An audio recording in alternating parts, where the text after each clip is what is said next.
तो जिले स्तर का है तो वहाँ प्रथम न्यायिक मजिस्ट्रेट, जहाँ जैसी व्यवस्था है वहाँ पर ऐसे निकटतम, इसमें यही लिखा है कि निकटतम मजिस्ट्रेट के सामने।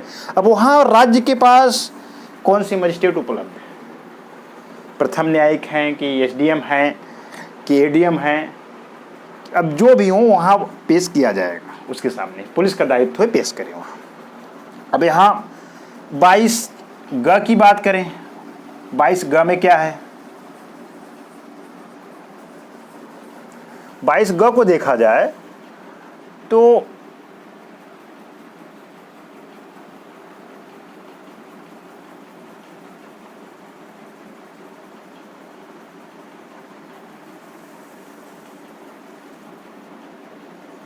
इसमें निवारक निरोध की विधियों की बात बताया गया है।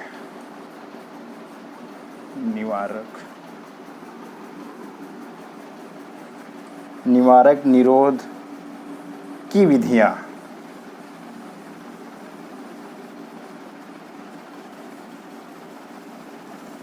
अब ये निवारक निरोध क्या, अनुच्छेद 22 का एक अलग पार्ट है, हमारे आपके एग्जाम में नहीं पूछे जाते हैं, यहाँ से स्पेशल एक्ट हैं, इसके लिए राष्ट्र वगैरह का प्रावधान किया गया है, राष्ट्रीय सुरक्षा अधिनियम से संबंधित है, तो ये हमारे आपके लिए इम्पोर्टेंट नहीं है। इम्पोर्टेंट हमारे आपके लिए ये है 22 का है और 22 ख, इसको हम लोग कभी बाद में समय मिलेगा तो देखा जाएगा, देखेंगे हम लोग।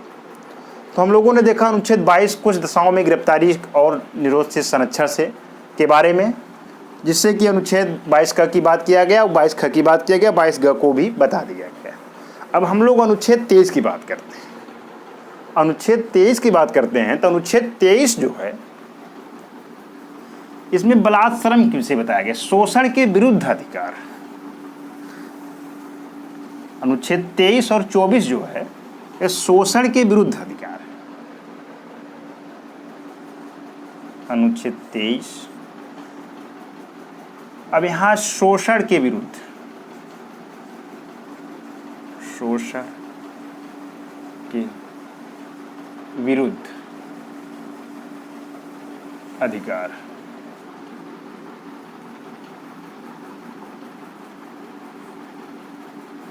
शोषण के विरुद्ध का अधिकार के अधिकार।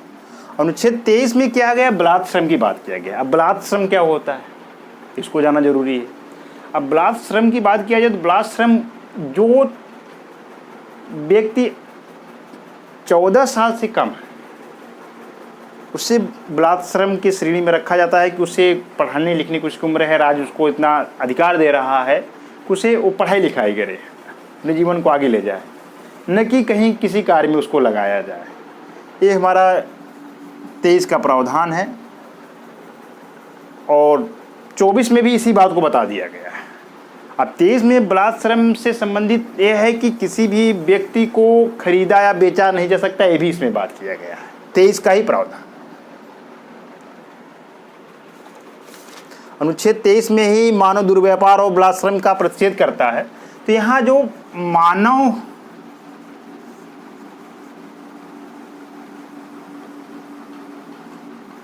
दुर्व्यापार एवं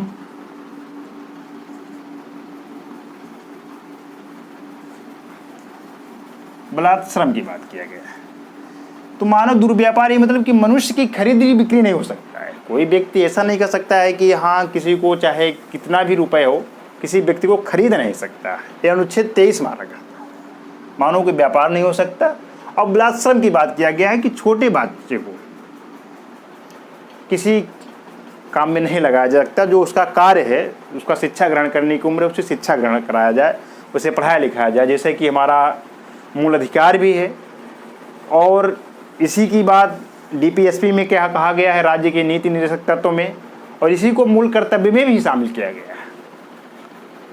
ये अनुच्छेद 23 हो गया। अनुच्छेद 24 की बात करते हैं। अनुच्छेद 24 में क्या है कि 14 वर्ष से कम बालक, 14 वर्ष से कम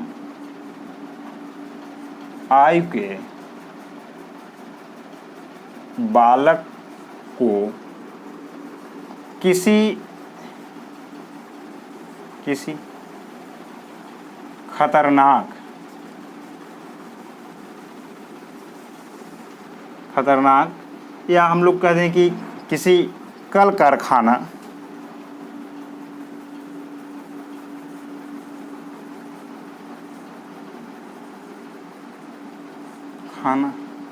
कारखाने में नियोजित नहीं किया जाएगा।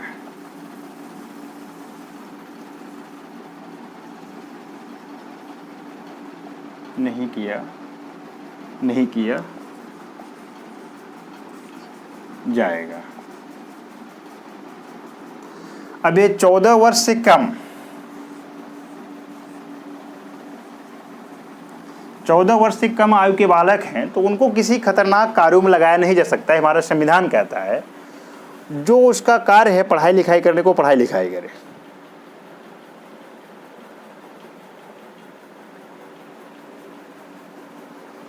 न उसे कोई संकट वाला कार्य कराया जाएगा। 14 वर्ष से अगर कम है तो उसे किसी कल कारखाने में किसी खतरनाक कार्यों में नहीं लगाया सकता, ये हमारा मूल अधिकार है। और 14 वर्ष से ऊपर है तो उसकी बात किया जा सकता है। जो हमारे संविधान में दायरा बताया गया है, अनुच्छेद 22 की बात 24 की बात करते हैं तो 24 में 14 वर्ष की ही बात किया गया, 14 वर्ष से कम की बात किया गया। ये इंपॉर्टेंट है, आता है यहाँ 14 वर्ष। अच्छा, इसमें कन्फ्यूजन होता है, इसमें ध्यान दीजिएगा एक कि अनुच्छेद 21 का की बात करते हैं, इसमें 6 से 14 वर्ष है, 6 से 14 वर्ष। और अनुच्छेद 24 की बात करते हैं, अनुच्छेद 24 में इसमें 14 वर्ष से कम,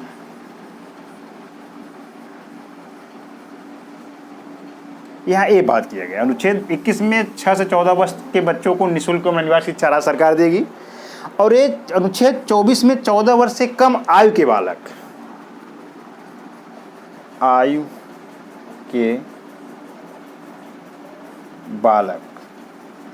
के विषय में बताया गया। ये अनुच्छेद 24 हो गया।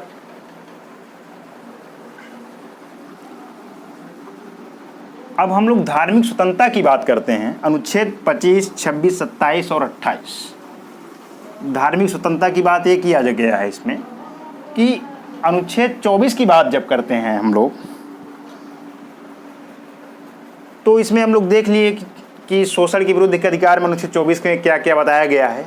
इंपॉर्टेंट है, वनडे एग्जाम की दृष्टि से देखा जाए तो क्वेश्चन आते रहे हैं। यहाँ वही जो हमने आपको बताया, अनुच्छेद 21 क की बात देखना है, 6 से 14 वर्ष तक की बात किया गया है। और अनुच्छेद 24 में 14 वर्ष से कम की बात किया गया। ये दोनों आपको एज को देखना पड़ेगा, कहाँ किसका प्रावधान किया गया, इसमें कन्फ्यूजन न हो। अब अनुच्छेद 25 की बात करते हैं, धार्मिक स्वतंत्रता का अधिकार। धार्मिक स्वतंत्रता का अधिकार, ये अनुच्छेद 25 से 28 तक है।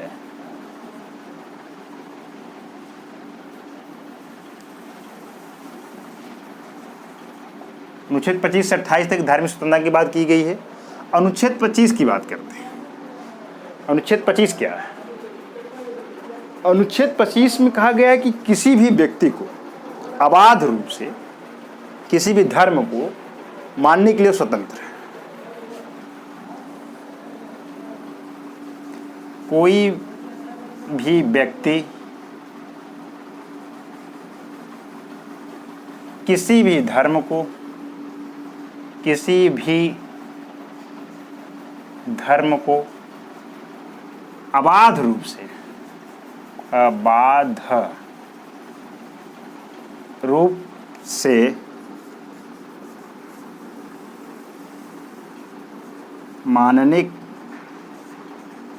के लिए स्वतंत्र है। मतलब कोई भी व्यक्ति किसी भी धर्म को मान सकता है, हिंदू, मुस्लिम, सिख, ईसाई, बौद्ध, जैन। अब यहाँ बौद्ध की बात किया जाए और जैन की बात किया जाए, बौद्ध, जैन और सिख की बात किया जाए तो जब इसमें अनुच्छेद 25 पढ़ेंगे तो अनुच्छेद 25 में जो हिंदू शब्द है, हिंदू के अंतर्गत ही आ जाते हैं। कौन कौन आता है देख लिया जाए। बौद्ध आ जाते हैं,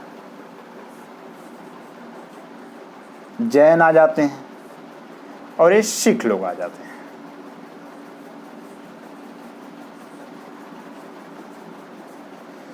ये अनुच्छेद 25 के अंतर्गत हिंदू शब्द का जो बात किया गया है तो ये तीनों उसी के अंतर्गत आ जाते हैं।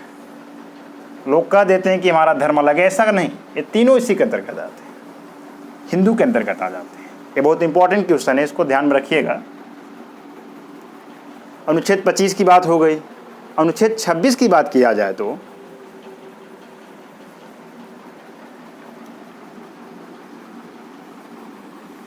अनुच्छेद 26 में बताया गया है कि धार्मिक कार्यों को प्रबंध, उसका क्या प्रबंध होगा, इसके विषय में स्वतंत्रता की बात की गई। अनुच्छेद 26 धार्मिक कार्यों का प्रबंध करने की स्वतंत्रता।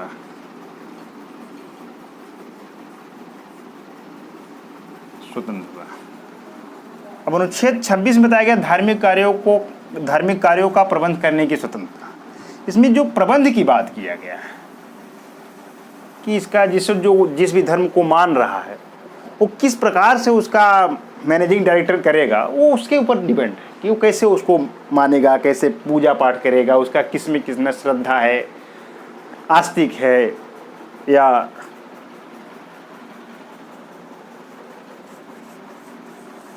नास्तिक है, वो उसके ऊपर डिपेंड होता है कि वो क्या करेगा, प्रबंध से संबंधित है।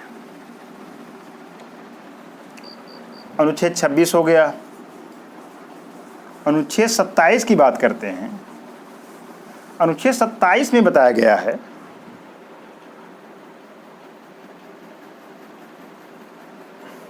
कि कर की बार में धार्मिक कार्यों में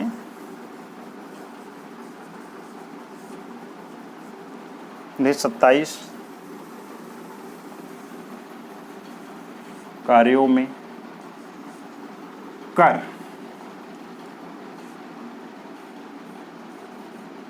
कर टैक्स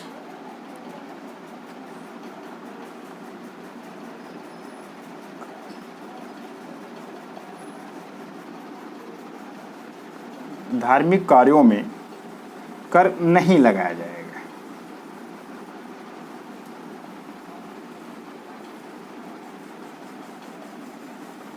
ये कहता है एक कर से संबंधित। अनुच्छेद 26 प्रबंध से संबंधित है धार्मिक कार्यों का, अनुच्छेद 27 क्या है, कर से संबंधित है। अब अनुच्छेद 28 की बात करते हैं।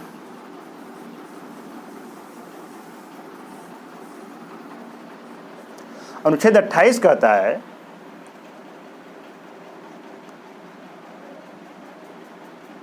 कि कुछ शिक्षण संस्थाओं में, अनुच्छेद 28 कहता है कुछ शिक्षण संस्थाओं में, शिक्षण संस्थाओं में धार्मिक शिक्षा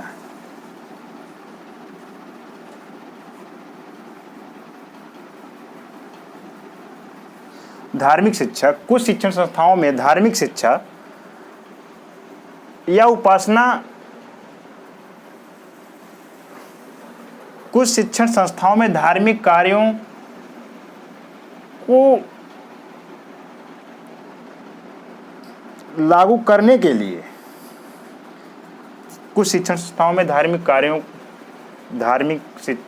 कुछ शिक्षण संस्थाओं में धार्मिक शिक्षा प्रदान की जा सकती है।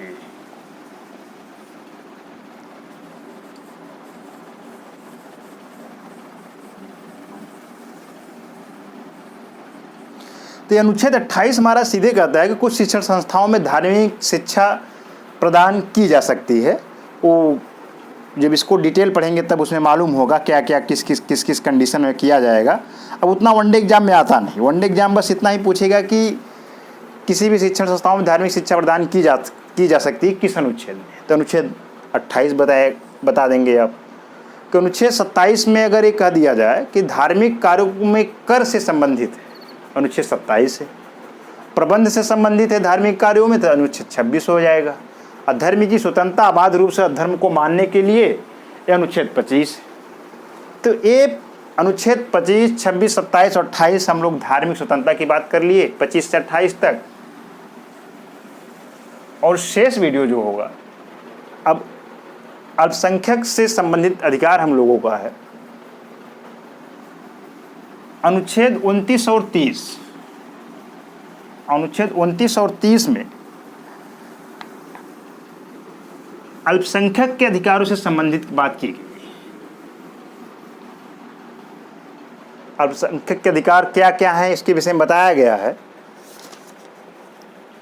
संस्कृति और शिक्षा संबंधित अधिकार, अल्पसंख्यक के अधिकार की बात किया गया।